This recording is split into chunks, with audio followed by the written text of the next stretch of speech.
Ybáñez, dear ladies, dear gentlemen. My name is Anja Czymmeck. I'm director of Konrad Adenauer Foundation in Brazil, and it's a pleasure to welcome you to the 2021 Brazil-Europe Forum. Konrad Adenauer Foundation has been working in Brazil since 1969 for the promotion of democracy, the rule of law, and international cooperation. The work of Konrad Adenauer Foundation has a specific importance for Europe.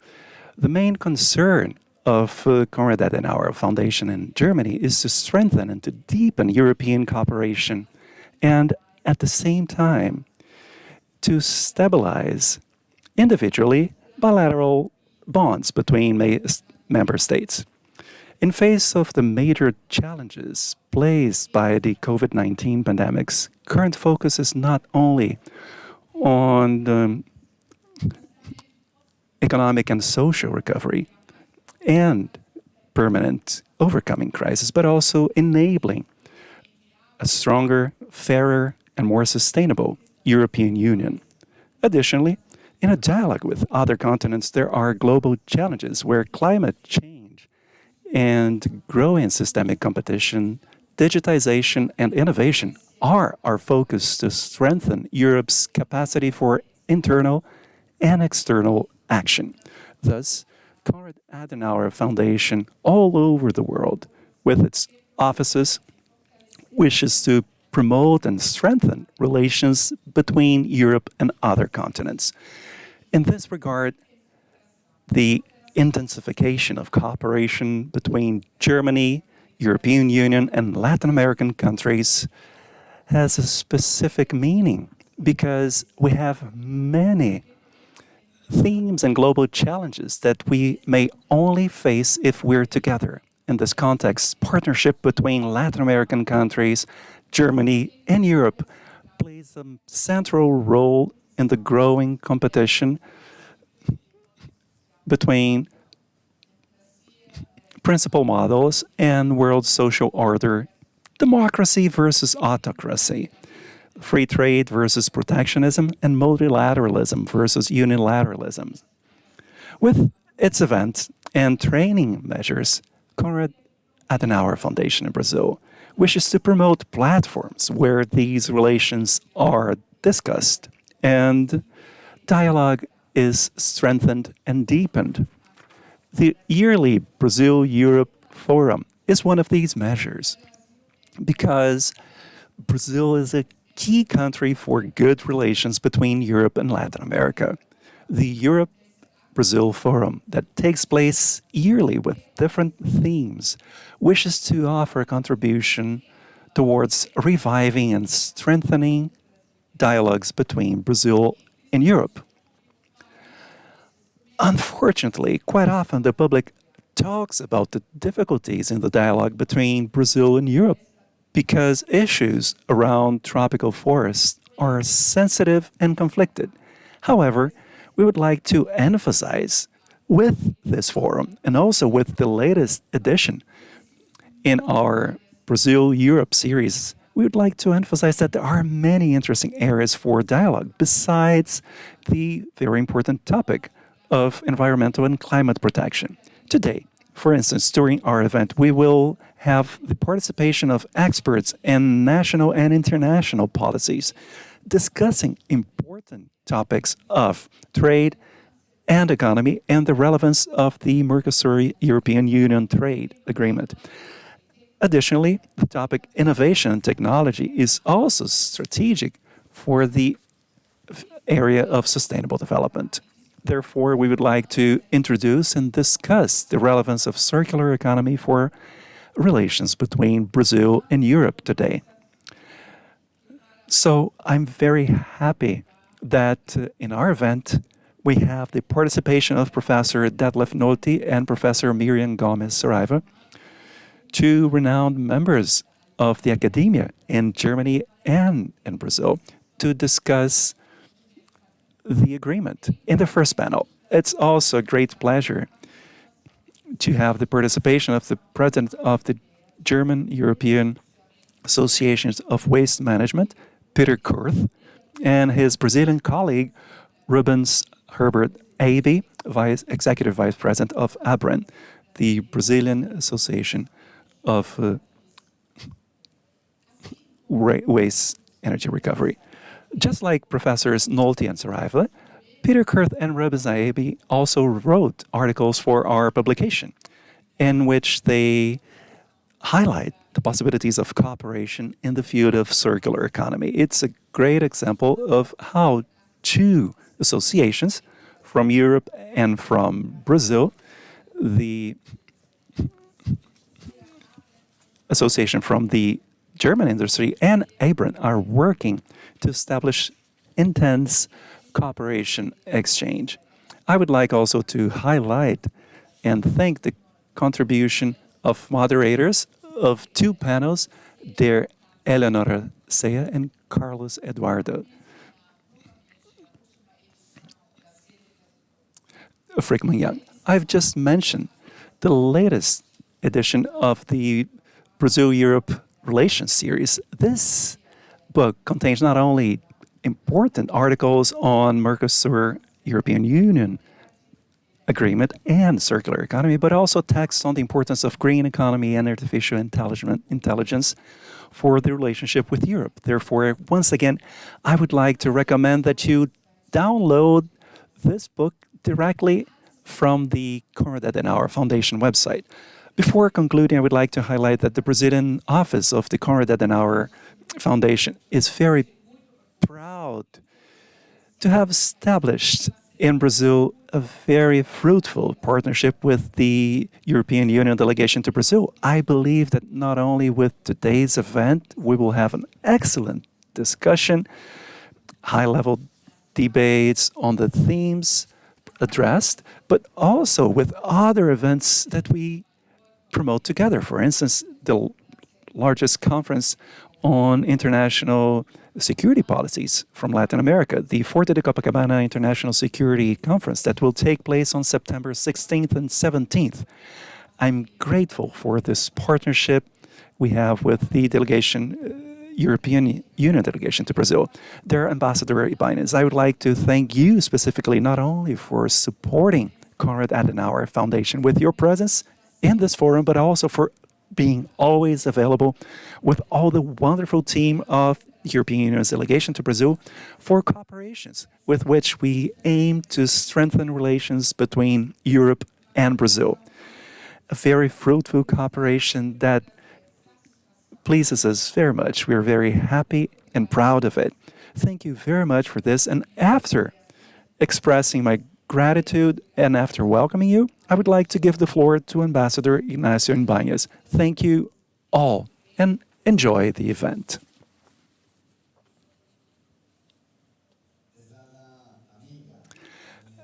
Their friend, Anja Czymmeck, director of Konrad Adenauer Foundation in Brazil. Ladies and gentlemen contributing to the panels, ladies and gentlemen attending this forum, it's an honor for me to participate in the opening of the 2021 Brazil-Europe Forum organized by Konrad Adenauer Foundation, a great partner of the European Union delegation to Brazil. I would like to start by congratulating the foundation on the publication of the new book in the Brazil-Europe series.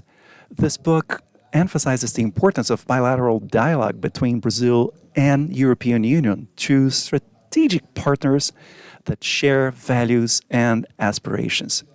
Today's event addresses two very important topics for our bilateral relations: trade and circular economy. I would like, therefore, to take this opportunity to address these two topics, aiming at introducing a general context for the dialogue that will take place on the two panels in today's agenda. Trade accounts for almost 43% of the European Union's GDP. Regarding the workforce, 35 million job positions in Europe depend on exports, and 16 million jobs depend on foreign investment. As a result of the open trade model, today the European Union is the largest power in world trade of agriculture and manufactured goods and services, and it is in the first position regarding international investments. Today, the European Union and the world are facing a context of high global uncertainty, which has increased due to political and geoeconomic tensions. This new world context led the European Union to reformulate the orientation of its trade policy. New trade strategy focuses on three fundamental objectives. First, supporting the recovery and the fundamental transformation of the European Union's economy in harmony with its environmental and digital goals. Secondly, to define global rules for a more sustainable and fairer globalization. Thirdly, to increase the European Union's capacity to defend its interests and stand for its rights, even in an autonomous way whenever necessary. To reach these goals, the economic relationship with Brazil is essential. The European Union is Brazil's second main trade partner, and Brazil is the 12th largest trade partner from the European Union. Regarding investment relations, the European Union is the largest foreign investor in Brazil. These figures show that Brazil is a fundamental partner for reaching the goals of the new trade strategy of the European Union. Even more so if we consider that our relationship has a lot of potential and may be broadly expanded due to the association agreement between European Union and Mercosur. Both the political and the trade sides of the agreement establish a geostrategic importance framework for regional relationships between the European Union countries and Mercosur countries. There are many economic benefits in the agreement. I would like to highlight the following. The agreement will give preferential access of Mercosur products to the largest market in the world, a preferential access to a market comprised of 450 million consumers, and it is equivalent to almost 20% of global GDP. The agreement will increase competitiveness, giving access to input and intermediary goods at lower prices without tax rights. The agreement will also leverage structural reform since it will be a platform for the modernization and diversification of Mercosur countries' economies through greater competitiveness. The regulatory predictability and economic stability will make Mercosur countries into more attractive destinations for foreign investment. The European Union will have the advantage of being a precursor. The European Union will be the first major trade partner to celebrate a trade agreement with the Mercosur bloc. The agreement will also allow for the creation of sustainable growth opportunities for both parties. The agreement is based on the assumption that trade should not be done at the expense of the environment, the climate, or labor conditions. On the contrary, it should promote sustainable development. For that purpose, it establishes a set of ambitious commitments in these fields. For instance, parties establish the commitment to work together in initiatives for sustainable consumption and production aligned with SDG 12, including circular economy and other sustainable economy model. These elements from the association agreement make it into a fundamental element for the new European Union's new trade strategy, since it will allow to reinforce trade capacity for supporting climate transition, also contributing towards reaching the European Green Pact goals. The European Green Pact, launched in 2019, is a response to climate emergency and to environmental challenges, which are an existential threat to Europe and to the rest of the world.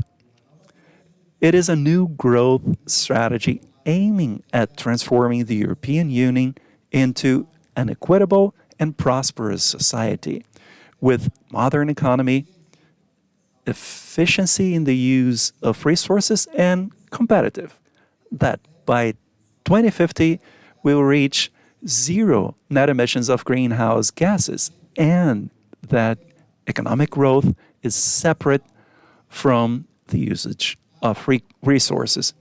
The pact establishes an initial script of actions for the main policies and measures necessary for driving the efficient use of resources via a transition for a clean and circular economy to restore biodiversity and to reduce pollution.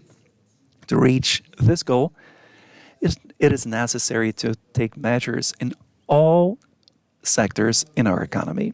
The European Commission on July 14th adopted the first proposal package aiming at making climate, energy, land use, transport, and tax policies of the European Union able to reach a reduction of net emissions of greenhouse gases of at least 55% by 2030, in comparison to 1990 levels. Reaching these emission reductions in the next decade is crucial for Europe to become the first continent with neutral impact on climate by 2050. An important measure within this policy will be mobilizing the industry for a circular and clean economy. 25 years, a generation, is necessary to transform the industrial sector and its value chains. To make this transformation by 2050, it's necessary to make decisions and actions in the next 5 years. The European Union's industry is still responsible for 20% of greenhouse gas emissions. The industrial process remains too linear and depends on the extraction of new raw materials, later commercialized and transformed into assets, and finally eliminated as waste or emissions. Only 12% of raw material used come from recycling. In March 2020, the European Union launched a new action plan for the circular economy. The new plan introduces initiatives for all the life cycle of products in order to modernize and transform our economy and at the same time protect the environment. The plan is driven by the double ambition of manufacturing sustainable and lasting products and allowing new citizens to fully participate in the circular economy. The action will be focused overall on resource-intensive sectors like textiles, civil construction, electronics, and plastics. The European Union and Brazil has been implementing, in partnership with different players in Brazil, projects to promote this transformation. For example, the Low Carbon Business Action. It is a project implemented in Brazil that brings an innovative approach based on matchmaking of companies from the European Union's member states and Brazil. This project has contributed to materializing international instruments like the Paris Agreement, making it easier to build partnerships between the European Union and Brazil's companies for the implementation of low carbon impact and circular economy technologies. Additionally, we have projects going on in the sector of biodiversity, plastic waste reduction, and responsible corporate conduct. With this context, I'd like to leave you with some final thoughts. Many of the challenges we are facing are of a global dimension. This requires an orchestrated and multilateral approach to allow us to reach feasible results. This is the ideal moment for transforming these challenges into a singular opportunity for sustainable and inclusive growth. The relationship between European Union and Brazil is a strategic relationship for this goal, which should build on over 60 years of learning from relationship and cooperation and make the best of the new context so that it translates into unprecedented opportunities for both sides. Thank you very much, and I wish you all a great discussion. Thank you. Thank you. Hello, I thank our director from CAS Brazil, Anja Czymmeck, and I thank the ambassador of the European Union to Brazil, Ignacio Ybáñez, for their words. The Brazil-Europe Forum is one of the main events of CAS Brazil, especially because it aims at strengthening bilateral dialogue between Brazil and the European Union. As mentioned by our director, Anja Czymmeck, besides the contribution of the discussions, we have also organized the book from the Brazil-Europe Relations series with very important academic articles addressing many topics that drive this bilateral relation, like the ones we're going to discuss today. This year's book includes 7 articles addressing the topic Reviving and Strengthening Dialogues Between Brazil and Europe. In order to offer you the opportunity to also have this book in your hands, we've prepared a surprise for you. We developed an interactive quiz with some questions on each panel. The 3 first people to get all 5 questions right on the relations between Brazil and European Union will receive the forum book at home and a Konrad Adenauer Foundation kit with a bag, pen, notebook, and other publications. The link to participate in the quiz is being released right now on the chat of the platform. At the end of this panel, I will announce the winners. Now, let's begin the first panel of the day.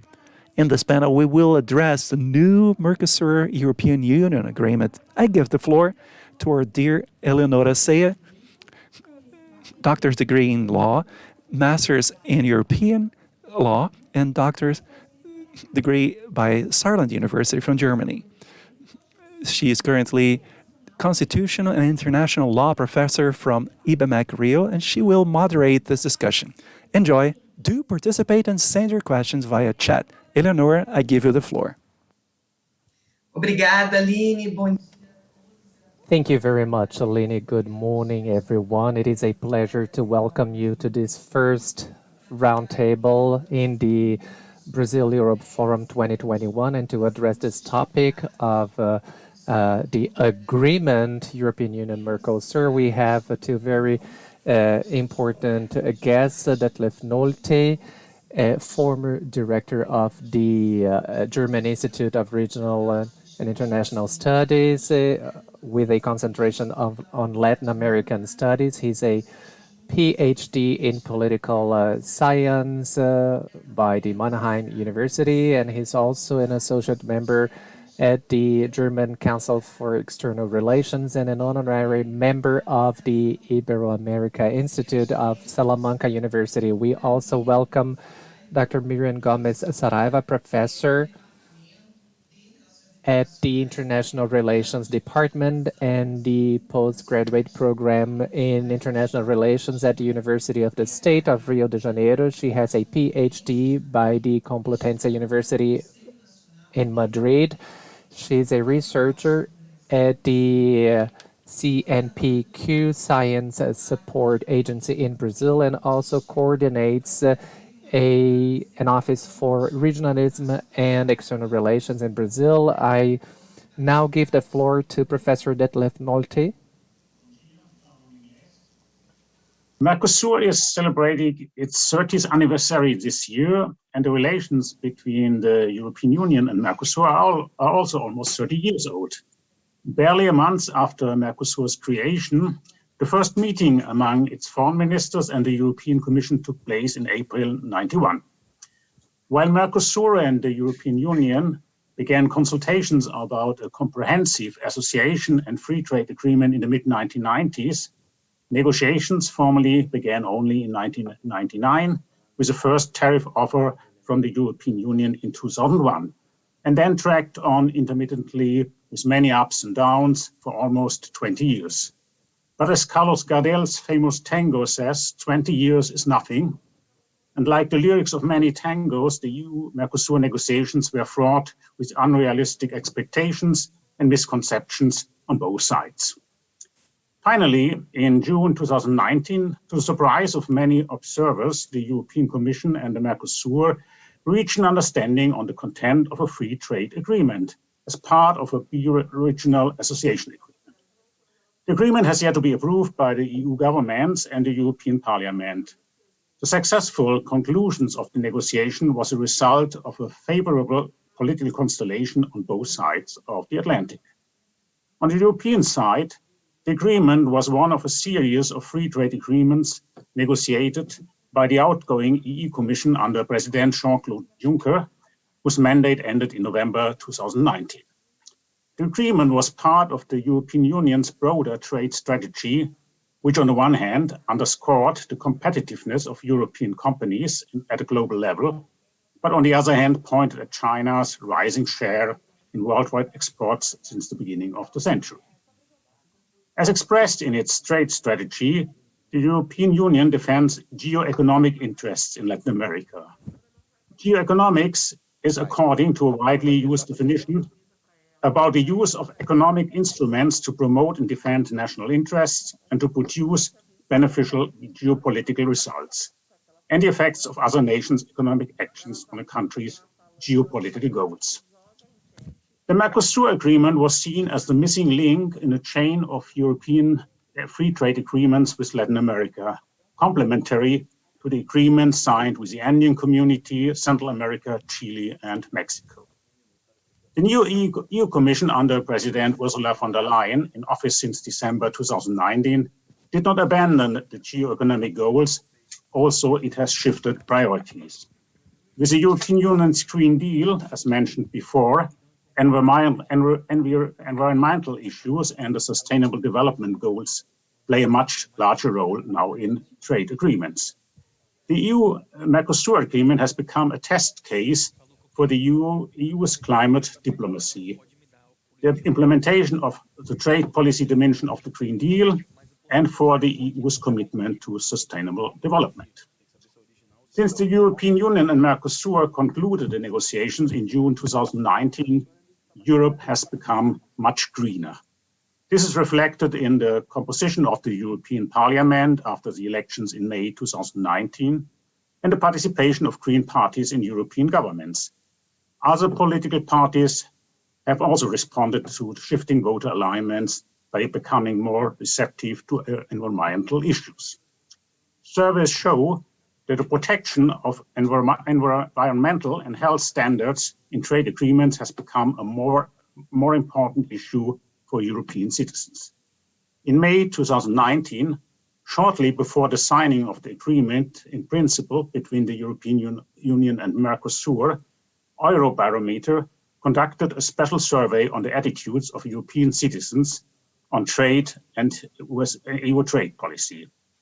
Asked what the priorities for EU trade policy should be in the coming years, with multiple answers possible, job creation remained the top priority for 54% compared to 61% in 2010. The second priority was to ensure that the EU health and environmental standards are respected.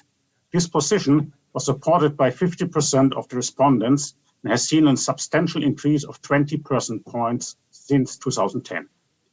In another special survey of the Eurobarometer from September 2020 on the Common Agricultural Policy, a great majority, close to 90% of European citizens, agreed that agricultural imports from any third country should only enter the single market if their production complies with European environmental and animal welfare standards.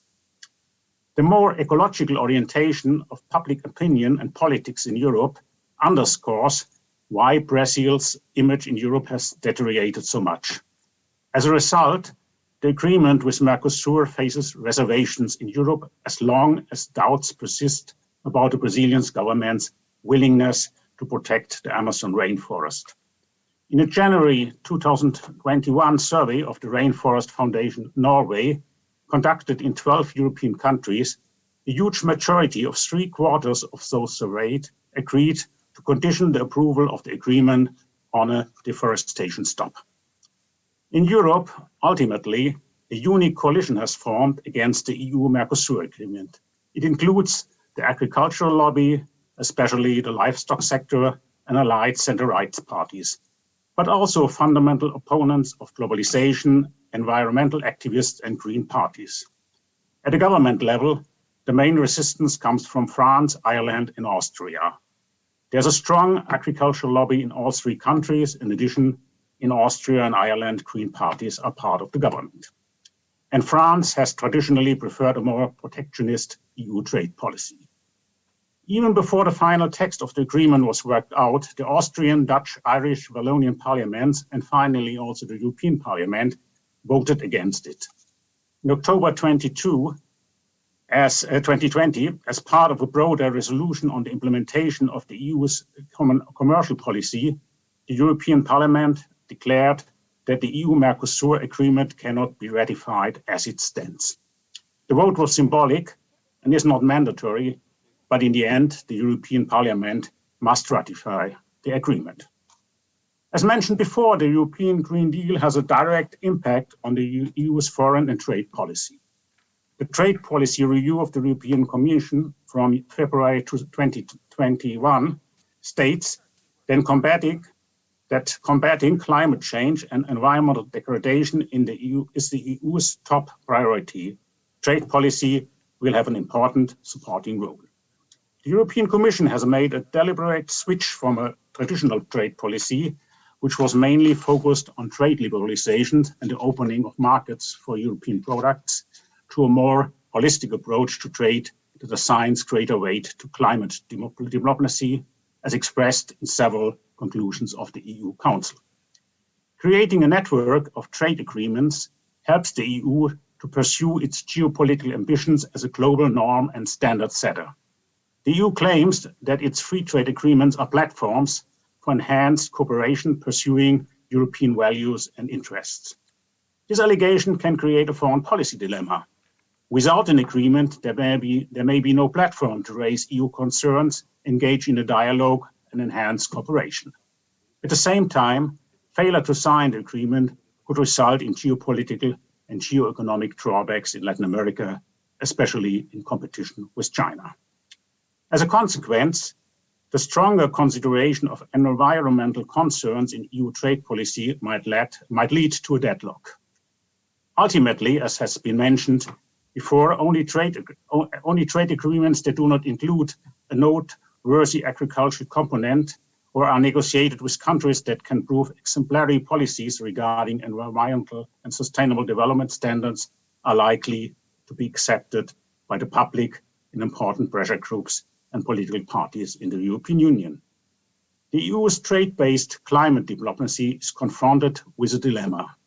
The attractiveness of the EU market is the carrot by conditioning access to compliance with standards on climate and biodiversity protection.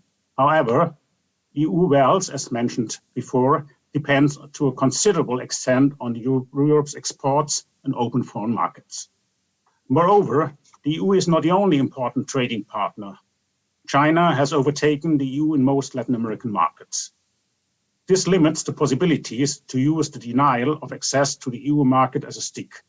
In the end, there is a risk that EU environmental conditionality decreases the willingness of third countries to give in and sign an agreement, which in turn would undermine the EU's trade diplomacy at the service of sustainable development and could lead EU climate diplomacy to a dead end. By not signing the EU-Mercosur agreement, the European Union will lose leverage to pressure for better environmental standards and will leave the field open to other trade partners of Mercosur who are less demanding about environmental standards. EU Trade Commissioner Valdis Dombrovskis is right that the EU is better off with the agreement than without it, and that disengagement will not solve any of the issues. In fact, it would make things worse. Not signing the agreement will weaken Europe's negotiation position and does not guarantee a better protection of the Amazon rainforest. The longer the EU governments postpone signing, the weaker the European Union's negotiating position could become. The EU's bargaining power depends on the attractiveness of its markets, which, however, competes with the attraction of other markets. Trade flows can create leverage, but changing trade patterns can also reduce leverage. A realistic climate and trade diplomacy must take into account the geo-economic and geopolitical realities and restrictions for actions. In a phase in which China's trade is increasing and the EU's share is decreasing, the question arises whether it is really the best strategy for the European Union not to sign the trade agreement with Mercosur on the premise that this could put pressure on the Brazilian government to change its environmental policy. Thank you for your attendance. Obrigada, Dr. Nolte, pelas ótimas considerações. Thank you, Professor Nolte, for your contribution that will enrich very much our debate. I will now give the floor to Professor Miriam Saraiva. Good morning, everyone. It is a great pleasure to be here at this important forum and sharing this panel with Professor Nolte. We have written a chapter of the book together, and already knowing what are our interests, I have prepared a complementary presentation. Anyway, this very long trajectory that was mentioned by him has suffered ups and downs, interruptions and returns since 1995, when the interregional cooperation agreement was signed. Well, we have 20 years and we're now into 2021. This landmark agreement did not have previous conditions or anything established for the development of negotiations. This has been developed later, and it was a problem for advancing these negotiations. In 1999, the agreement begins to be in force, and since then there were many rounds of negotiations of the economic area, and in 2004 there is a halt in negotiations. Besides the negotiations, the difficulties faced by this trade liberalization negotiation round, well, there were critics to the economic and liberal agenda. The Mercosur in the 1990s was structured on an open regionalism concept, and in the years 2000 it was marked by a post-liberal regionalism, emphasizing non-trade related subjects.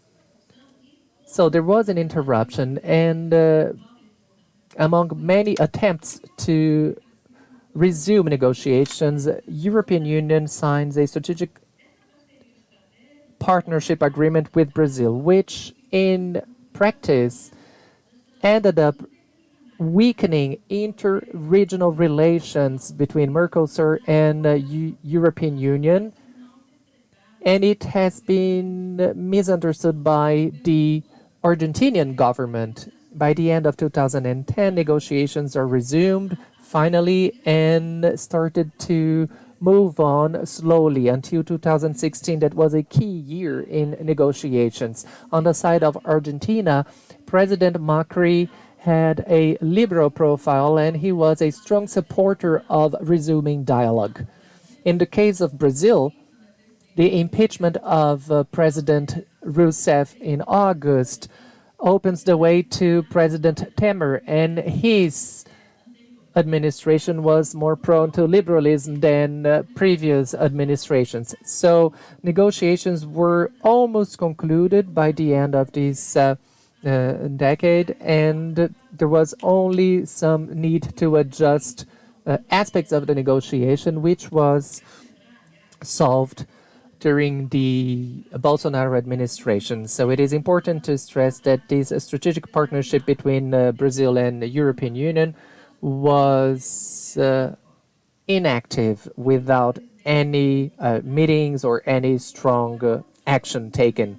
So in the beginning of Bolsonaro's administration, liberal initiatives in the government became clear, and based on the support by the Ministry of Economy, driven by Minister Guedes, we've seen some progress, even though this European Union Mercosur agreement is based on diplomacy. The Ministry of Economy took on a very important and prominent role, and then the agreement was signed. However, right after this moment, it became a controversial agreement. There were concerns related to the neglect of Bolsonaro's administration towards the preservation of the Amazon rainforest and others. And the importance of the Green Deal has already been mentioned by Professor Nolte for European Union. On the Brazilian side, some elements also contributed to raising more barriers. First of all, the process of a formulation and implementation of the Brazilian foreign policy under Bolsonaro's administration became fragmented, and the Ministry of Foreign Affairs loses space and strength in this process. Also, Bolsonaro's administration chose as criteria, or as one of its criteria, the anti-globalism, being against multilateralism, and by extension, what they call climatism. And I refer here to the President Bolsonaro and the Minister of Foreign Affairs. They were accusing defenders of the environment as being moved by an ideologic environmentalism. So they see the Amazon region as an area of national sovereignty that is threatened by international interests. So the government is also supported by local groups in the Amazon region that attack the environment, such as gold miners at irregular places and also illegal loggers and etc. So the government has dismantled the Amazon Fund in which Germany was participating, and difficulties were becoming stronger and stronger. First of all, the president of France, Emmanuel Macron, withdrew from the agreement because he considered that Bolsonaro was not respecting the engagements taken during the summits that took place in Paris. So we cannot forget the aggressive behavior of President Bolsonaro towards President Macron. So this liberal pragmatism of Guedes' ministry also suffered by the lack of tact of the president and its entourage and his entourage. So we had in Argentina President Kirchner and others who also imposed protectionist barriers to international trade, and this needs to be taken into account. But there are also positive counterparts. The Ministry of Agriculture, as well as the National Agriculture Confederation and the National Industry Confederation, expressed their support to the agreement. Some economic and social sectors that are important in Brazil have been mobilizing in the defense of a green economy, trying to limit actions against the Amazon undertaken by the president. Finally, the two main enemies of the environment within Bolsonaro's ministries are the former Chancellor Araújo and former Ministry of Environment Ricardo Salles. They were They are no longer in the government, and now the survival of the agreement depends on other variables, among which the changes in the political scenario in Mercosur. So we have President Lacalipo that said that the presidency of Mercosur would depend on the results of this agreement. So there are many barriers, and environmental problems are a cause of a bad look at Brazil from Europe now. So now at this moment the agreement is on the legal revision phase, and it did not reach the next phase, which is the ratification phase by the parliament and other countries. And it has already been said that the agreement at its present level will not be approved neither by the parliament or by the member states in European Union. But we do not know what will be the next steps by President Bolsonaro, and there is a concern that after Bolsonaro exits government, the balance after 20 years between motivations and political strengths on both sides of the Atlantic that enabled the agreement to be signed won't be present anymore. So many years were needed to reach this balance, and we do not know for how long this balance will remain. In the end, this very important geopolitical agreement should not depend on governments. It was maybe a window of opportunity, and the treaty, for as it has already been said, would be very positive for both parties. But now we are seeing the proposition of additional agreements and declarations, or a plus agreement that would ensure the defense of the environment and would point to the building of a dialogue between the parties that would include not only government players, but also non-government players. So basically, that's it. We've been reflecting on it for 1 year and a half, and we are trying to find a way out of this dilemma. Thank you.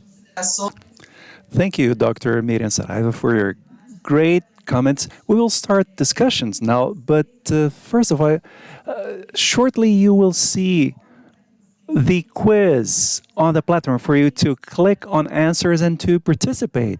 You have them in English, German, and Portuguese. To start discussion, I have a question for each member of the panel. One common point in what you brought is the issue that it's a trade policy guided by values, especially environmental values.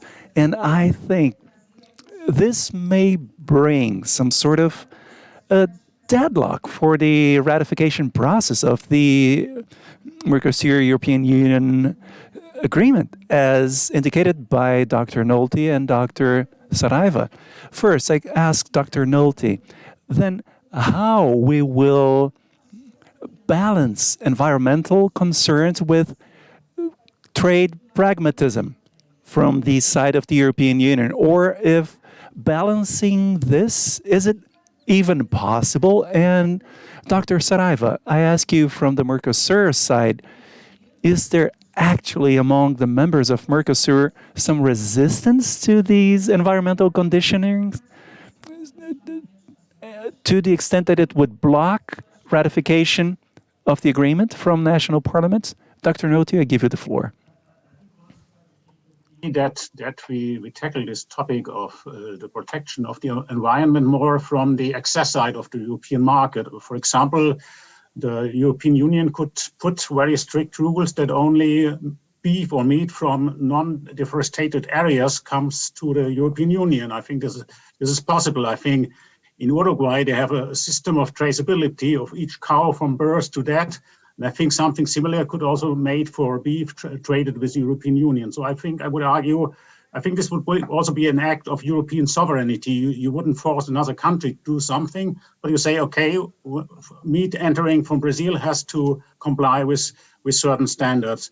And I would also like to come back to an argument from Miriam. I think a trade agreement should have a long-term strategy and should not depend from the government of the moment. I think next year there will be elections in Brazil. We do not know whether Bolsonaro will continue or there might be another president more open to environmental questions. So I think there should be the basic argument should be the long-term strategic interest of both countries or of both groups to sign the agreement. Obrigada. Doutora Miriam. Thank you, Dr. Miriam. Well, the environmental issue for Mercosur countries, it has never been an issue of significant concern. And currently at the Brazilian Congress, there's a clear idea of approving many measures of the Bolsonaro administration with little attention to the environment. The creation of a climate observatory at Mercosur would be a step forward, but it's still only a proposal now. And the main issue that might be a deadlock due to the environmental issue is the idea of sovereignty, the idea that any kind of, let's say, interference, as they put it, on the environmental issue would be an interference in the sovereignty of countries. So there is a resistance from Brazil, from the government's program itself. But for other countries, it's the interference on the sovereignty of the bloc, which it always overshadows this agreement. And finally, just a remark on the values and the trade issue. Well, it's environment is also pragmatism for a better life. Perfect, Dr. Miriam. I agree with you. Here we have, well, the time for our panel is running out, unfortunately, and we have 90 seconds for each of you to make your final remarks. And I thank you both for your participation. Dr. Nolte, I give you the floor for final remarks. So I still hope that the agreement finally will be signed, but it may take more time. I think we have elections in Brazil next year, but we have also elections in Europe. We have now a change of government in Germany in autumn. Next year are elections in France. I think these domestic changes are an obstacle for rapid signing of the agreement. But I'm still optimistic. I think there has been an investment of a lot of time, of negotiation energies. So finally, I think the agreement will be signed, but perhaps not this year, perhaps at the end of next year.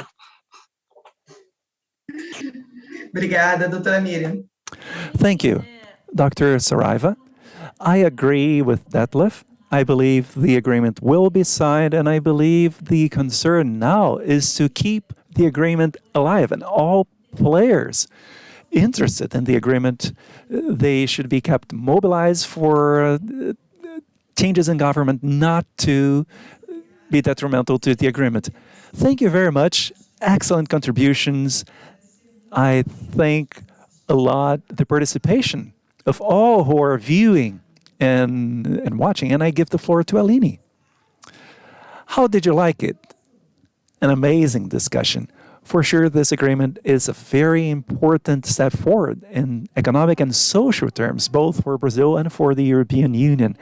It is actually necessary to relive on this discussion, and forums just like this one play this important role of keeping these discussions alive. Thank you very much, Eleonora, for the great moderation of the panel, and I thank very much Dr. Detlef Nolte and Dr. Miriam Saraiva for their participations. Now, as promised, the quiz winners, the three people who answered our questions correctly, the quickest were Tomás Esposito Neto, Renan Tabet Barros, Victor Dominguez Ventura Pires. Congratulations to the winners. We thank your participation, and we will get in touch with you via the email you provided on the quizzes form.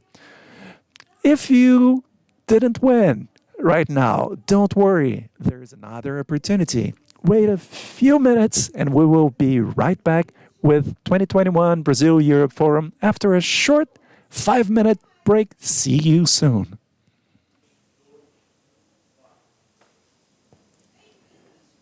Welcome back. We from Konrad Adenauer Foundation Brazil are very happy with the participation of the audience in this edition and also with your return and feedback. As promised, you will have a second chance to win the prize. So our quiz now is about the environment, and we're going to do it the same way. The three people who answer the questions the fastest will receive the book published and also a CAS kit with a bag, a pen, notebook, and other publications. And the link to the quiz is now on the platform, and you're going to have the time of this panel to answer the questions. And at the end of it, I'm going to tell you who were the winners. We are now going to start the second and last roundtable of today on circular economy, which is an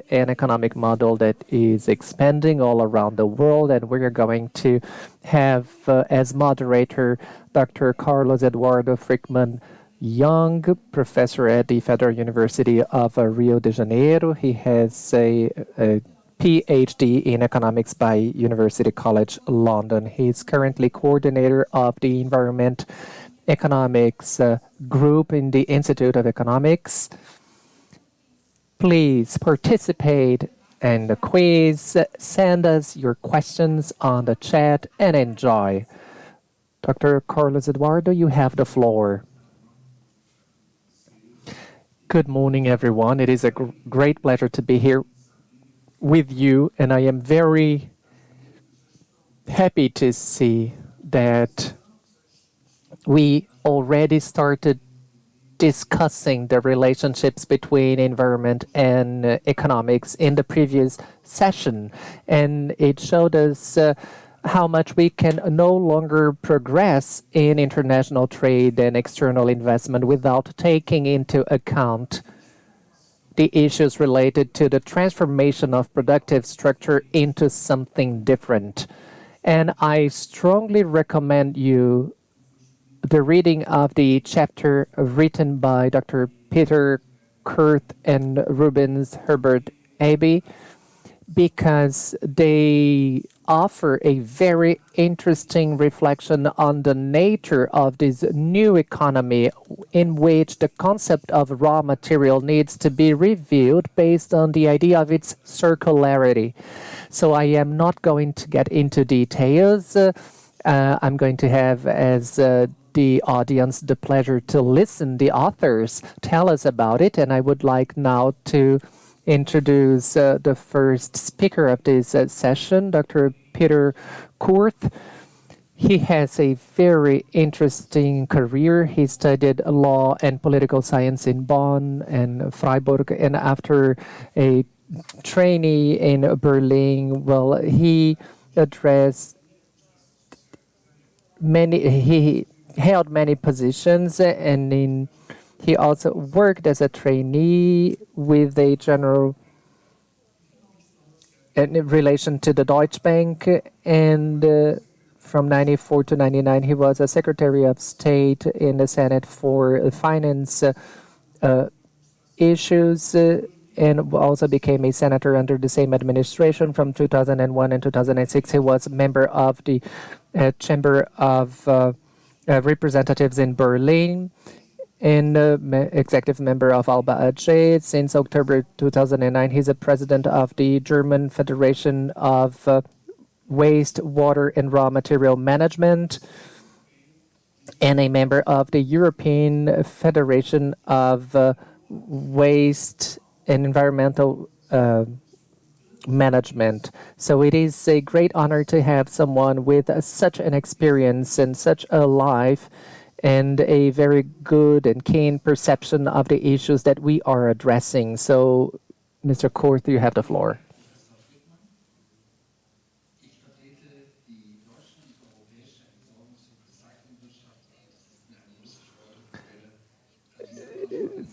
Thank you very much. I am here on behalf of the industries in Germany. I am going to address the topic of circular economy.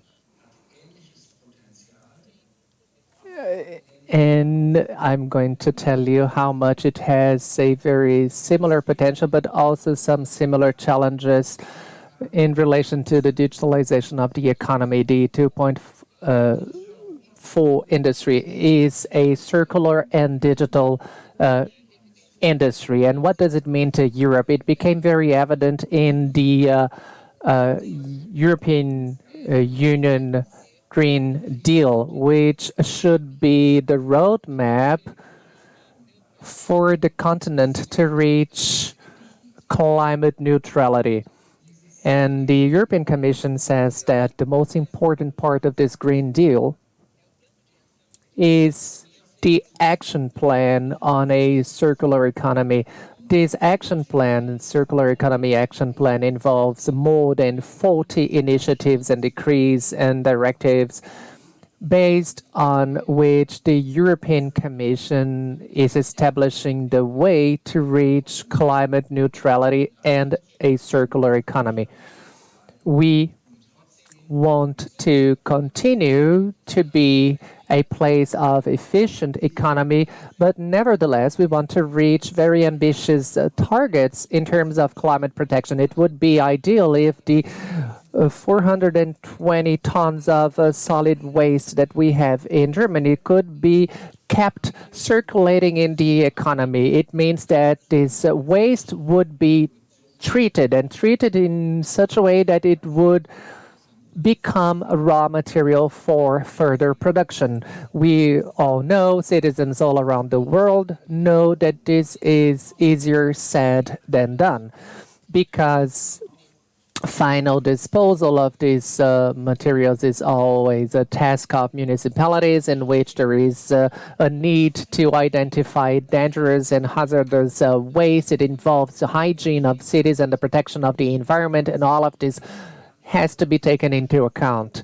So many people say that when I see the situation in my city, well, I would be happy if my city was cleaner, if there was not so much waste in the streets. So circular economy for this kind of waste is a real challenge, and everyone is right in thinking like that. So that, let's see, in Germany we have 420 million tons of waste to be disposed of. In Germany, there's a lot of waste separation in people's homes. In their homes, they have different waste bins, and so that they can discard it correctly and dispose of it correctly. We know that we need to make the life of citizens easier in this sense. If we ask them to look for recycling units, some citizens will collaborate, others not. So to convince citizens that we need to have a better quality of waste separation in our homes is already a very important step, and this includes cardboard packages and aluminum cans and bottles and etc. And that's the first step. We need to separate waste in a with the awareness of the importance of this step. We also need good technology and action after separation. And of course, in the processing phase also, we need to understand what are hazardous waste and that need to be separated. And then we are going to work with waste-to-energy facilities. That those are places in which we are going to burn waste, and this may generate heat or energy. And what we want to avoid is the use of land being used to accommodate waste. So because this would be a waste of land itself, and of course it would be a source of pollution, and it's going to help us very much in the efforts of climate protection. So that's why we need to rethink the way we dispose of our waste. So we need to have intelligent solutions for this circular economy and recycling, and we need very clear legal standards that be followed by everyone. So the path to waste is always the better way to do it, is always the less expensive. And that's what the European Union is trying to reach by focusing on the situation in each of its member countries. Of course, we need to understand that the situation is very diverse, very different in each of the countries. And we need something that concerns not only waste, but also the inclusion of the process within a circular economy system, because for a product to be kept in a circular economy system, it needs, along the way, to follow very clear rules.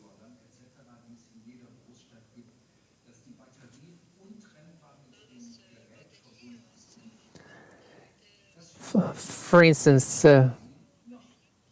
batteries, the use of batteries should be more integrated to the use of devices themselves. And the way it is done now prevents us from recycling batteries and the products of the devices themselves. So maybe they could be assembled in such a way that would enable a good recycling of this material. So this is something that is part of ecological designing. We need designs that would enable recycling in a proper way. We also have to take into account that for some products we have not defined minimal standards.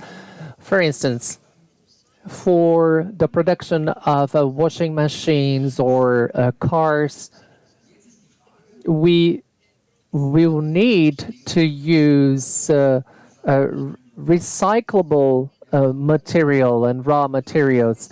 And this is, of course, part of the problem. We have a replacement rate in Germany, which is already significant in Germany. And this replacement rate means that 10 to 12% of raw material used in Germany comes from recycling. And with this use of recycled material, we are able to save money and also avoid greenhouse gas emissions on a level of up to 60 tons a year. And to give you some comparison, this would this would be the equivalent of CO2 saved emissions avoided by the wind energy systems. So it is I do not see any other way if we wish to remain an important center of production that also wishes to reach climate goals. Circular economy is the way, and we need to understand that all over the world there isn't any eternal or endless availability of raw material. Some raw materials are only available in some countries, and many raw materials need to be imported from other countries, in Brazil less than in Germany. But Germany depends then on importing raw material for its industry, local industry. Since we are facing a growth of global population, we need to act in a rational way in terms of how we use raw materials. Raw materials should be used many times and not only one time, and then being disposed of in some sanitary landfill. And what it means that we need to establish partnerships in terms of raw materials between countries. wouldn't it be possible to enable circular economy on a global level? And to answer this question, I would say yes, we can do it. And in the future, we want to have a raw material economy that is not based on primary raw material, basically, but which is able to move on to circular economy. And of course, we need to have a fair system, a system that also complies with environmental requirements. If a small country, for instance, does not have its own metal industry, and then let's say that they produce some scrap, well, they should be able to export this scrap, or if they do not have a plastic industry, they should be able to export their plastic waste. And we should have agreements to allow waste trading. We also need rules to avoid that through dumping or illegal exports there is any loss caused to the world. The same way we deal with primary raw material, we have to think of secondary raw material. Everyone knows, everyone is aware of what exporting cellulose or wood, timber means. So we need similar and very strict rules in terms of recycled secondary material, because we want a consumption economy that is able to reuse resources and not only spend resources indefinitely. So it would be very interesting to reach a binational kind of agreement, because maybe some countries that have advanced technologies for recycling could work alongside countries that are less industrialized. So it is not about extracting raw material from or natural resources, but it is about reusing them and use them as a secondary material. And of course, there is a great challenge around the issue of recycled materials and natural resources themselves. Of course, I am aware of the problem of plastic waste generation, which is reaching the oceans, and also environmental damage happens when there is no proper disposal of waste. And this is a global problem. I would like countries like Germany and Brazil to be able to establish partnership projects involving cities and metropolises, and so that they're able to develop a recycling industry. And this requires also proper separation of waste. This requires all the steps, all the levels of action of an industry that is acting in an integrated way and looking for ways to reuse such materials and not only disposing of them. And this would be another point in terms of collaboration, and those are the ideas I would like to bring and share with you. And thank you again for your invitation, and thanks for your attention. Thank you, Dr. Peter. Very important contribution. It shows how in Europe, and especially in Germany, new ways of understanding processes. Well, there are very interesting figures to be presented to make us understand how it is. And I would like to add that in the Brazilian case, there's also a very important social component, because this is an activity that might create jobs for less favored. social groups that face unemployment. And the basic principle of circular economy, which is reuse, which is not having losses in the system, which means reusing, because every time we dispose of something, we lose an input. So it is a pleasure to introduce the next member of the panel who will address this in the case of Brazil. Dr. Rubens Hebert Aebi, Executive Vice President of the Brazilian Waste to Energy Association, ABREN. He lived for 10 years in Zurich, where he studied chemical engineering at EPH Zurich, worked in the financial sector, UBS, ABP, and WWF, which shows a broad field of work, different institutions involved. He's a consultant in renewable generation projects from solid waste, and it's a pleasure to give the floor to Rubens for the second talk in this panel.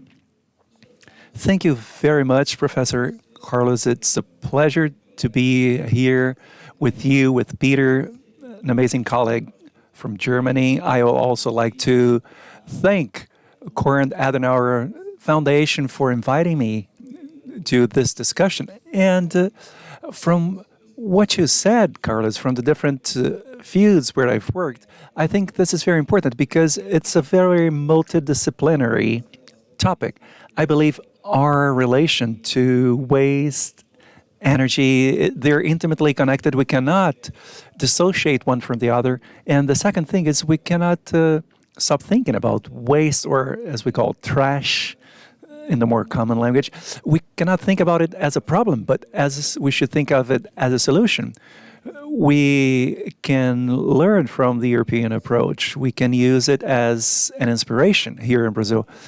What I mentioned in my article with Dr. Kurth is that we see two different realities, Europe and Brazil, especially with focus on Germany and what we see in Brazil. So there's huge social, economic inequalities in Brazil, logistics, difficulties, dimension of the country, natural resources. So as a starting point, first talking on behalf of ABREN, the Brazilian Waste to Energy Association, we try to teach the population regarding waste in Brazil, to give information to the population regarding the dimension of the problem. In Brazil, we produce 1 kilogram of urban waste per inhabitant per day. If we think about 210 million inhabitants, so we produce 210 tons of waste every day, each day. And I'm only talking about RSU, solid urban waste, not about industrial waste. So we have 80 million tons of waste. In the world, 200,000 tons of waste are produced per hour. So it's billions of tons that are produced each year we cannot even measure. We're talking about huge amounts. And when we talk about borrowing or being in debt with the environmental fund, if there were some, yeah, that's true, because we cannot produce in a year what we consume on Earth. In the 70s, that might have been the case, but today, we don't do that. By June, we consume more than we can produce. So we're really depleting the environment. Now, to the practical side of it, in our association and in our partnership with European companies, we're working. What can we do for Brazil in practice? First, recycling rates are really low in Brazil. We should diagnose the problem. All this weight, 80 million tons, we recycle only 3% of it. We're sending 38%, almost 40% to landfills, open landfills. They pollute our oceans and rivers, are difficult to our basic sanitation. and 60% to sanitary landfills. And this is not ideal for us to recycle. So we're today wasting 100 billion reais per year to bury 3 billion, I correct myself, 3 billion to bury waste and 100 billion for sanitary landfills. So we're basically burying money. There's no silver bullet as a single solution, optimal solution, but we need to adapt solutions from those who have learned before us, as in the case of European countries. And as we describe in the article we co-wrote, Germany, it took Germany over 40 years for this transition in waste, just like it's transitioning in energy right now. And they have had the time to do this. This is the difference that I'd like to highlight. Brazil and the rest of the world, the rest of the developing world, we don't have too much time anymore. We see different reports, energy transition. We need to accelerate, speed up our transition process. As a society, we should focus on circular economy, zero carbon, and all else. So we are lucky to be able to learn from them. There are available technologies. We can work with financing models and adapted models. So at the association, ABREN, what do we aim for? We respect the waste hierarchy, and we want 3 R's: reuse, recycle, reduce, reuse, and recycle. This is basic for all societies around the world for recycling and circular economy. And this needs to be taken seriously because there should be more incentive for that. Our national solid waste policy, there have been 10 years and no significant results. We should generate job positions. We should also employ, make use of the social aspect. So one of the models that we support today, we defend, besides bringing many different technologies for the Brazilian reality, is bringing waste to use, waste to energy approach. Today, 25 million tons are sent for energy recovery from solid urban waste.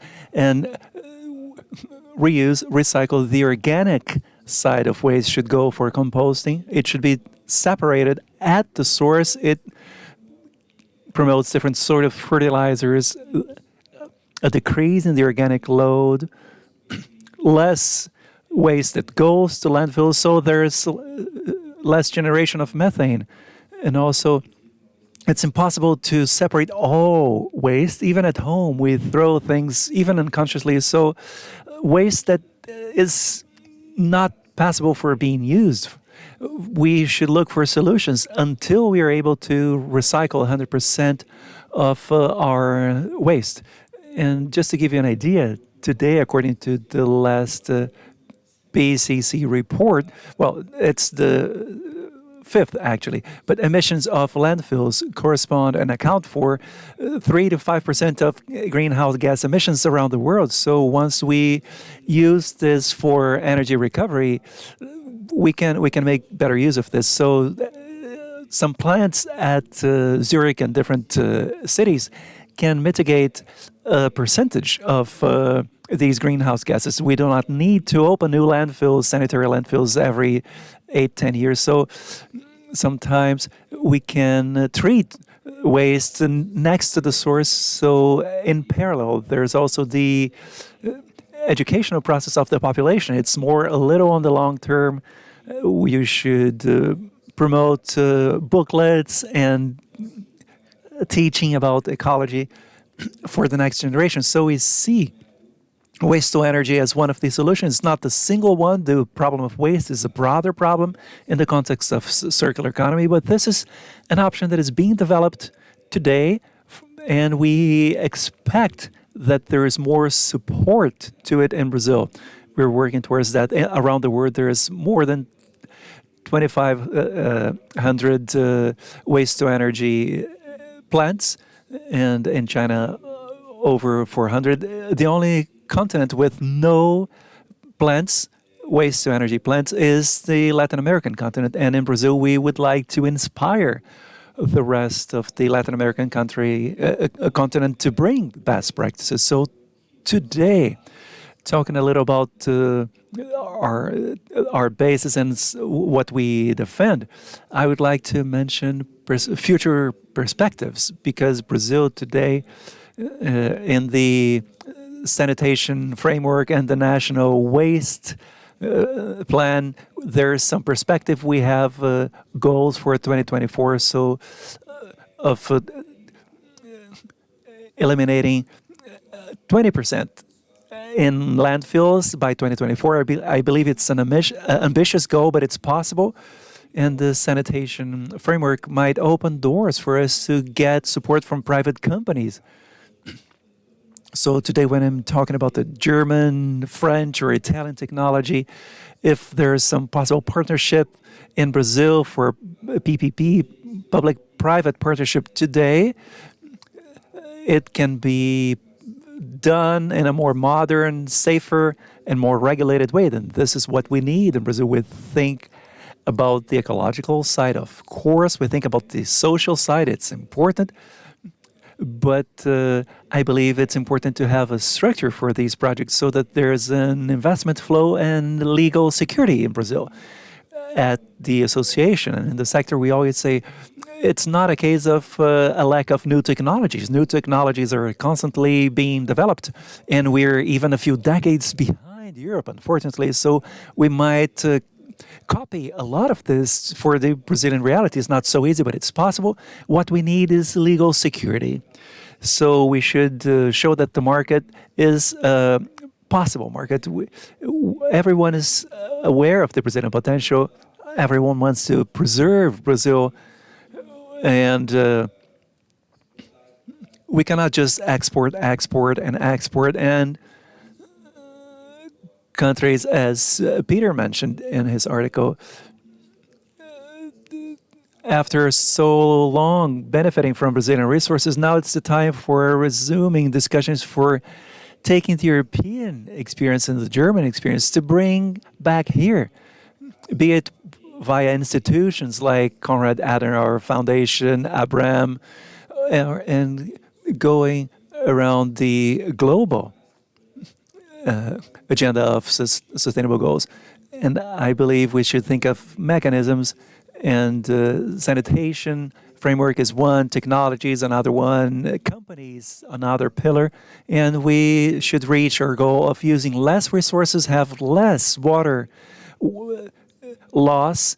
There's 30% water loss in our sanitation system in Brazil. 38% are lost in the piping. So over 6 Brazilians don't have treated water. So we need to change these figures. There's little time. It's a very important sector. We want to make sanitation become universal in Brazil. When I talk about sanitation, it's water, sewage. We're talking about 700 billion reais in investments that might reach Brazil, and this might be part of our economic recovery, job generation. We could make use of what worked abroad and make use of this here in Brazil, bring this here with the legal security, informing and educating people, demanding from our politicians. And we should show that this is an important topic, a relevant topic. There's water crisis right now in some states in Brazil, so it affects our energy and electricity sector and also global warming. So the earlier we change these paradigms, the better it is. And if you want to go near, you go alone. If you want to go far, you go together with others. It's a pleasure to be here with my colleague, Peter Corth. We worked for a few months, established a dialogue, discussing these partnerships, and I expect that after the pandemic is over or not so serious, we can have different missions, Europe, Brazil, Europe, and learn from our partners and be able to teach a little. I thank Peter for your participation. I thank you, Carlos, and I also thank Konrad Adenauer Foundation. Thank you, Rubens, very much. Before making any comments, I would like to invite our viewers to participate in the quiz. You just click on the answers and participate. So I invite our audience to participate in the quiz. Ruben concluded, and I will use your conclusion to make a bridge to the chapter I wrote, which is opportunities and challenges brought forward by the green economy. And as Ruben said, he talked about a sector where there's a lot of room for improvement, and not only improving on the environmental and economic sides, as mentioned, but it's an opportunity for creating economic opportunities and jobs. And also it's a socially very important sector because waste that is not adequately disposed of is a risk to society. It's a risk to the population, and specifically to the poorer population. In our research group, we are talking about the concept of environmental exclusion. The environmental damage is not equally shared by society. The most fragile social groups usually are the ones who suffer the most. And the topic of sanitation addressed by Rubens is one of these examples of a population that suffers with sanitation not available. And that's the population that do not have the resources available to move to a more valued areas. So it's a vicious cycle of poverty. So environmental policy is also competitiveness policy. So in this regard, I will ask a question to Peter and a question to Rubens, each aimed at a different audience. But the question is basically the same to the both of you. In the chapter, we address the issue of green economy in Brazil. What we empirically identify is contrary to the circular economy principles presented and practiced by Peter, and that Rubens presented in a very detailed fashion regarding its potential in the field of waste and sanitation. But unfortunately, the production way we see here is materialization. It's the other way, it's the opposite from circularity. Brazilian GDP is more and more depending on the generation of virgin raw material, which is the opposite of circularity. Nothing against the agricultural and extractivist sectors, but there's limitation to those because innovative advancements from the 21st century are towards freedom from that. So, Dr. Peter, I ask you, with your experience, why is there so much difficulty in Brazil for conveying the message, not only on the legislative branch, but the federal legislative branch and subnational legislative branches in different states? You worked in the legislative power and branch in Berlin. So we've seen here in Brazil steps back in the legislative. So how can we free economy, quote unquote, from this chain, as if environmental policy would be counter competitiveness, when actually it works on authentic and true competitiveness? So I'd like to hear from you, from the side of the experience of conveying the message to the legislative branch. How can we improve the federal legislative branch, but also state and municipal legislative branches in Brazil? And Rubens, the same question I ask you regarding the private sector. Unfortunately, in spite of innovative companies and innovative associations, there are associations addressing a very important topic. In spite of that, we see there's some inertia from the business sector that still sees environmental policy as something contrary to competitiveness and not favorable to competitiveness. How can we convey this message to the business sector and change the game in Brazil? And there are exceptions, but in Brazil, there's a retraction and not an expansion towards a low-carbon economy, circular economy, green economy here in Brazil, or bioeconomy. So there's a huge potential in Brazil, but it's not being used as part of the economy of the 21st century.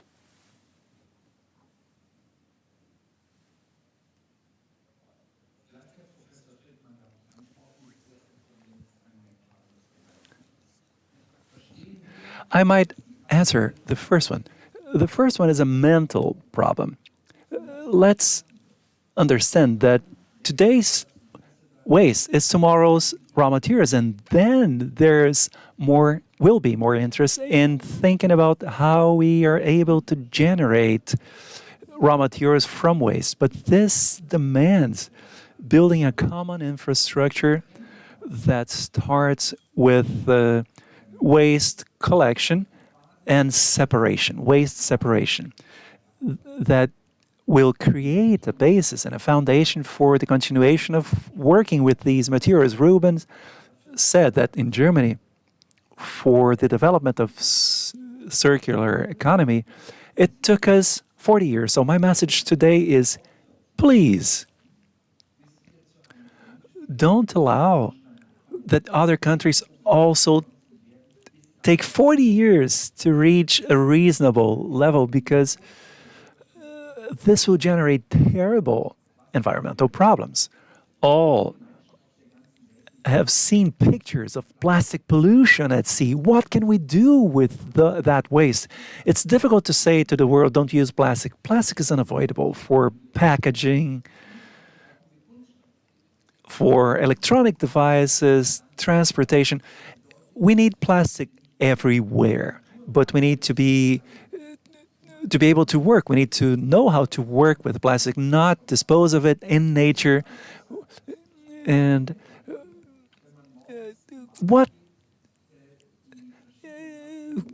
why don't you in the morning when you go to the market, the street market, or to the fair, for instance, what is the problem that why don't children find separate waste collector for glass, plastic, paper, and the same thing in the streets for common citizens? All of this is feasible. It's easy. If this is done, companies will also have an incentive when they see there's an opportunity for profiting in that regard. Companies are not non-for-profit organizations. They're not volunteer work companies. The industry must generate profit, and they should understand that they can extract raw materials from nature, but also from recycling if quality matches, is good enough. So we need to worry about quality of waste so that we can reuse them. We need to reason within a circular economy, be it using aluminum, glass, plastic. All of this may be used, but it must be part of our concept of economy and economic activities. If you ask the German citizens, what is your concrete contribution to circular economy, 94% will answer that they take part in selective waste collection. They have understood the principle, and they don't want nature to become a major sanitary landfill. And we need to provide them with ways to solve the situation. Only one household wouldn't solve all the problems alone, but necessary resources for that are reduced. They're much less than the major costs we would incur into if we think about environmental damage if we do not control solid waste.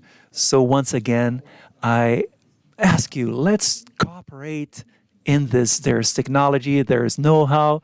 We only need funding from appropriate institutions, but this must start.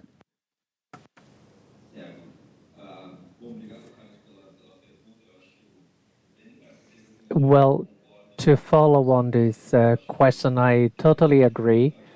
I think we cannot start based on the assumption that the companies that are going to invest in this sector will not want some kind of profit. Of course, they need to work on the basis of profit. But it's not only about incentives from the government, it's also about incentives from outside. We need to have a mindset, as Peter said, to start transforming it in a real business. So one man's treasure could be another man's treasure too. So of course, a recycling business sometimes is a good business, but not in smaller cities. So we need to take into account this economic feature. There is another important fact, which is the Brazil cost.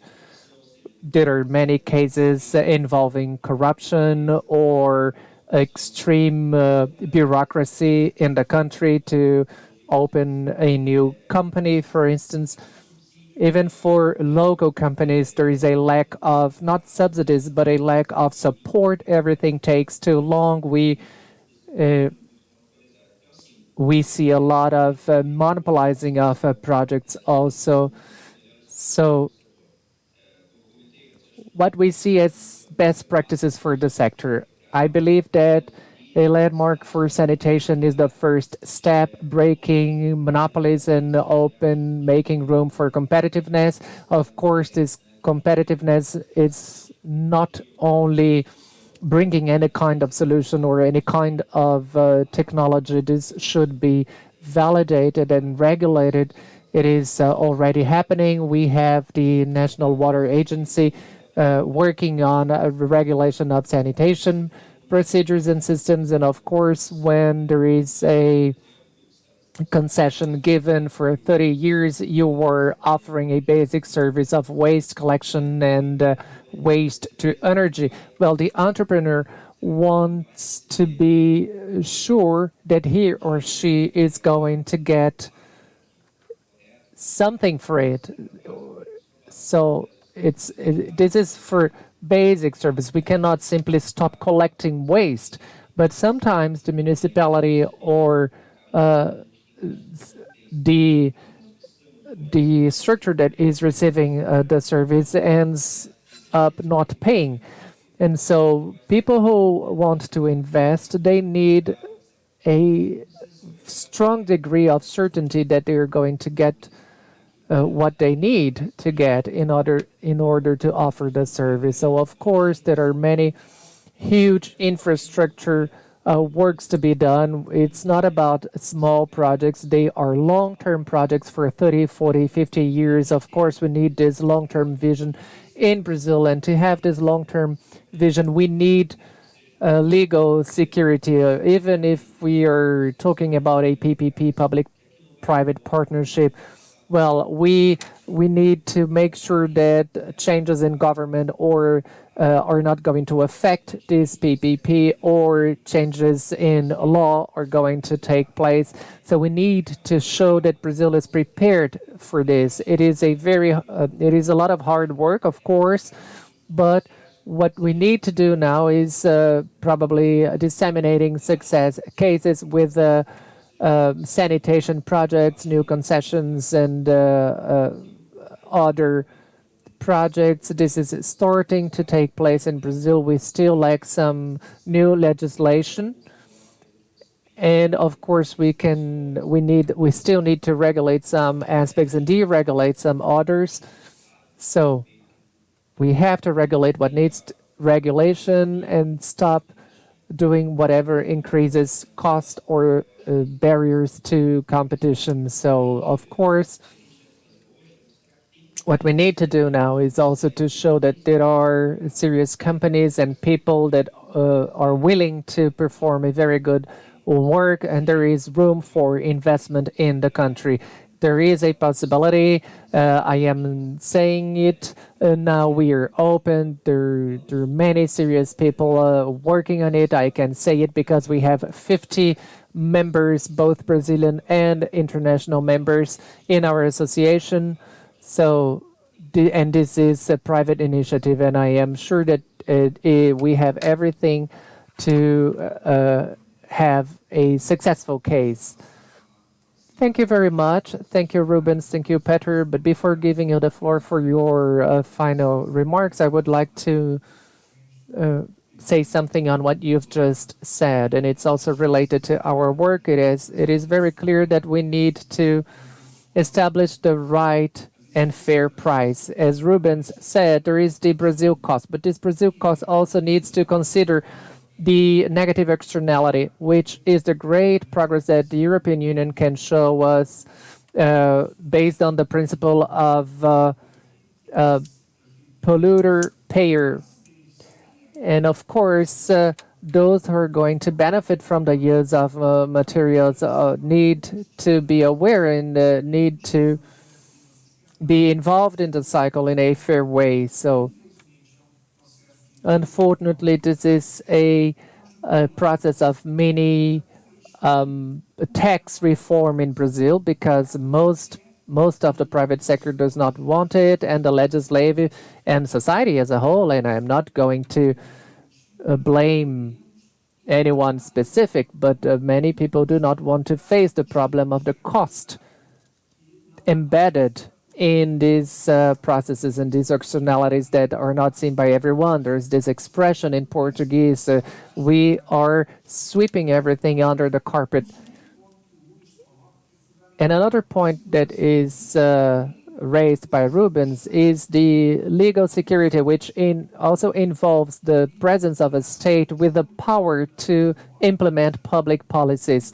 And in the state and the city in which I live, Rio de Janeiro, the second largest metropolitan region in Brazil and also in South America, we have a lack of security in the broader sense, in which lands are being occupied by militia, which is a parallel power, and that prevents that companies and cooperatives establish themselves and offer their services. What we want is a cooperation between the state and the private sector. The private sector needs a good state, a strong state, and the state needs a good and strong private sector. The state, the anti-state discourse is as negative as the anti-private market discourse. So, having said that, I will give you the floor, and you have 90 seconds for your final remarks.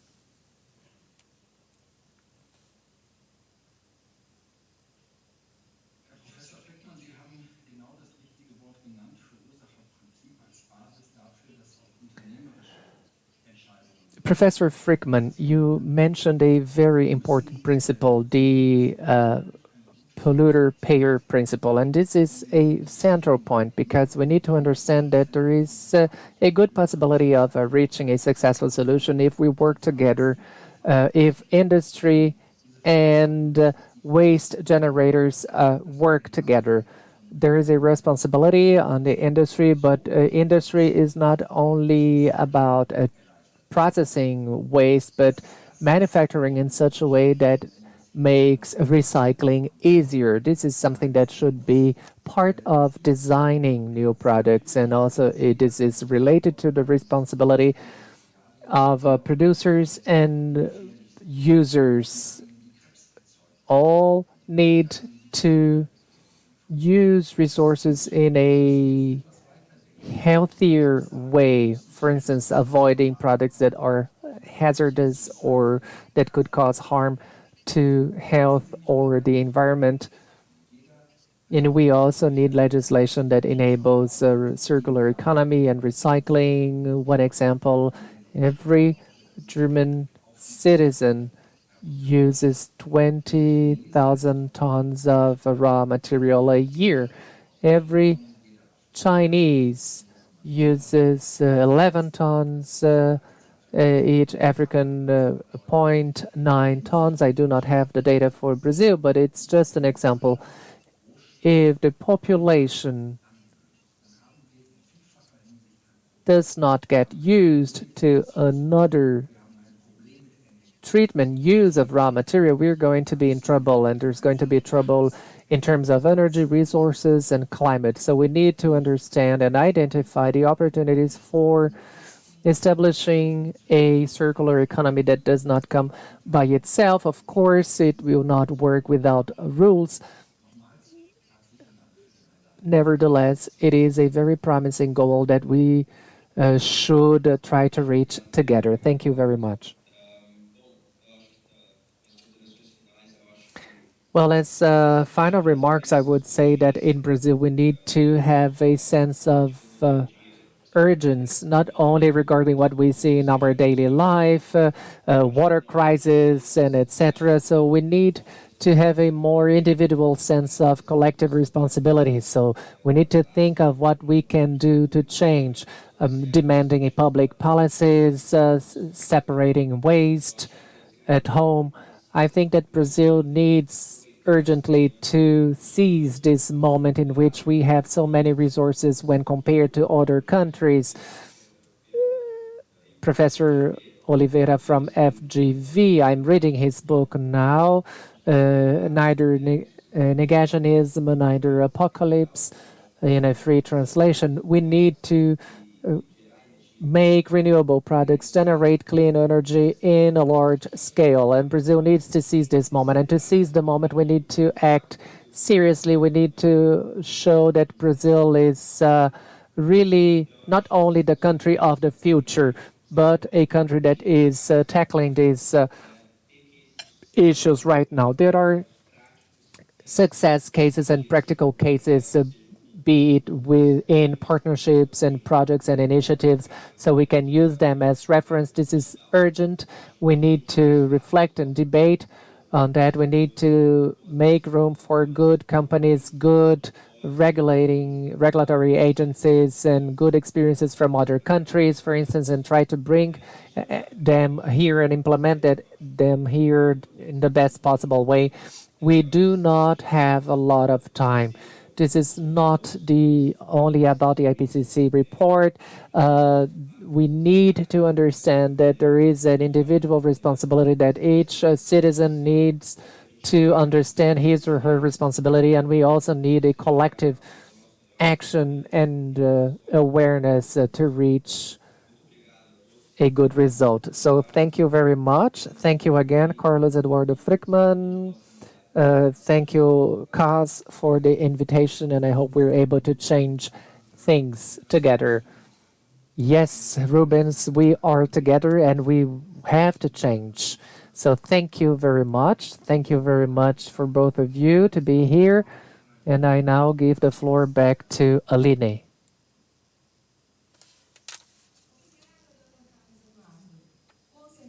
Thank you, Dr. Carlos Eduardo Young. Of course, it is very important to understand the importance of a more sustainable relation with our planet, because both people and the country will benefit from working on a circular economy in the country. Professor Carlos Eduardo Young, thank you very much for the excellent moderation of this debate, and we would also like to thank our guests for their contribution, Peter Corth and Rubens Aebi.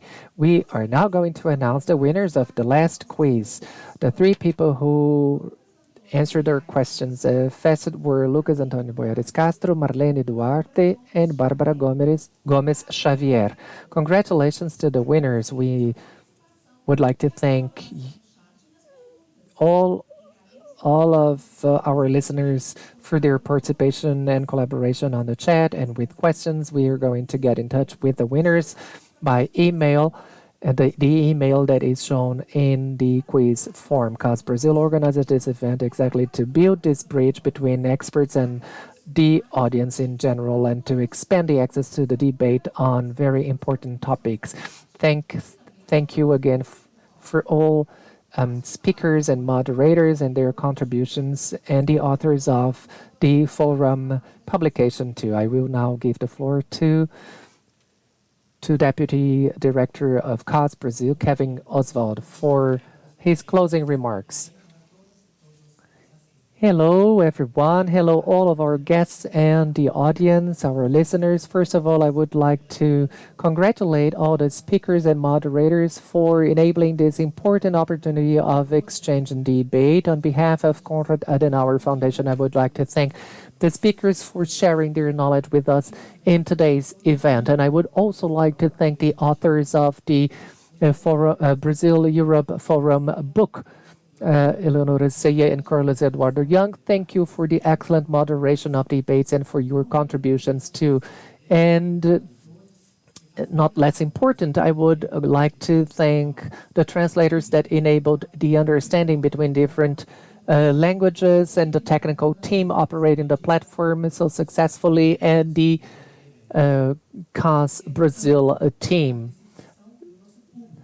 However, it was the participation of our audience, both on the chat and in answering our quiz on social media, that made this forum a great success. So thank you very much.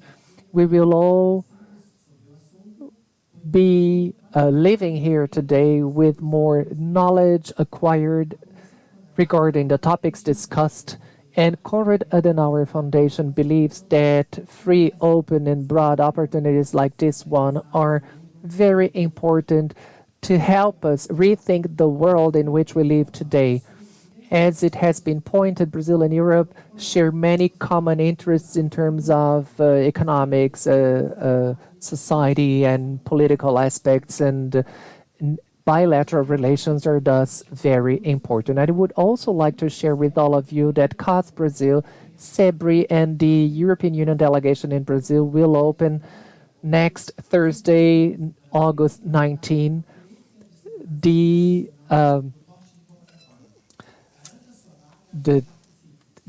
open for registration to the next Forte de Copacabana Security Forum, with the participation of many representatives from different countries in the world and many experts. We also hope to see you again in the Brazil-Europe Forum 2022 next.